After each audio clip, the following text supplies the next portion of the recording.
Now, the most important thing that I want you to understand in the pathophysiology of drowning or near drowning is that the outcome of a patient is determined by how much or the degree of insult on these two systems.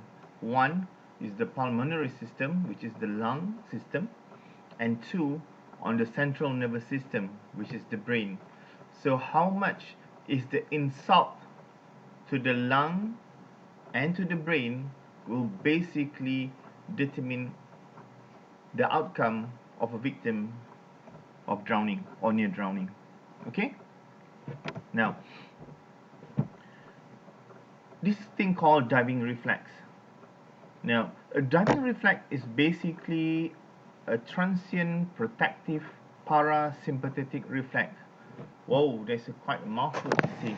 Now, what is all this fancy words means for those of you who are not from medical background? So basically, what it's trying to say is that a diving reflex is the body reflex, which is short, which is transient, which is it serves to protect you, and it is mediated by the parasympathetic system.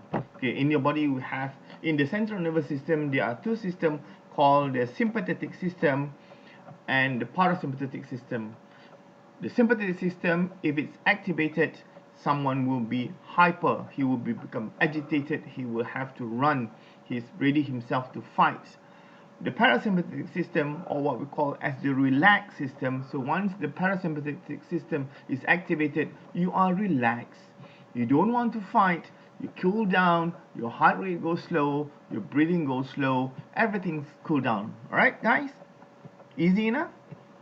Okay, now the features of this diving reflex are apnea, meaning that no breathing, bradycardia, slow heart means which means slow heart rate, vasoconstriction, where your blood vessels will basically constrict, okay, which means less blood vessels, and there will be central shunting, meaning that more of the blood pools to the central circulation. When I say central circulation, it means the circulation to the heart and also to the brain. Okay, these are called the central circulation, and everybody has this diving reflex, and it is strongest in an infant which is less than 6 months old, especially. Alright, this is what we call as protective reflex. So example, like an infant, you throw them in the water, sometimes they're able to float, and they sometimes able to swim and able to basically get this thing. So that's why, because of this diving reflex. However, in adults, because we know things and we know what's going to happen if you go submerged into the water, the panic attacks comes in, or the panic thinking comes in. Okay, because you start to see you're going to go in, you're going to immerse, and you're going to basically comes up. So this is called thing called vertical immersion and submersion. Okay, you're going to go in and out of the water, and basically your mind will say that, hey, I'm not getting well, basically I'm going to drown. And this is basically where the sympathetic and the parasympathetic guts get to basically activated. Now, so when this thing happens, what we do? So the initial thing is that actually we try to hold our breath. Okay, it's called a breath holding. So we're going to hold our breath as much as possible or as long as possible. But when the panics come in, that is when we're going to use a lot of oxygen, then we're going to get air hunger. Alright?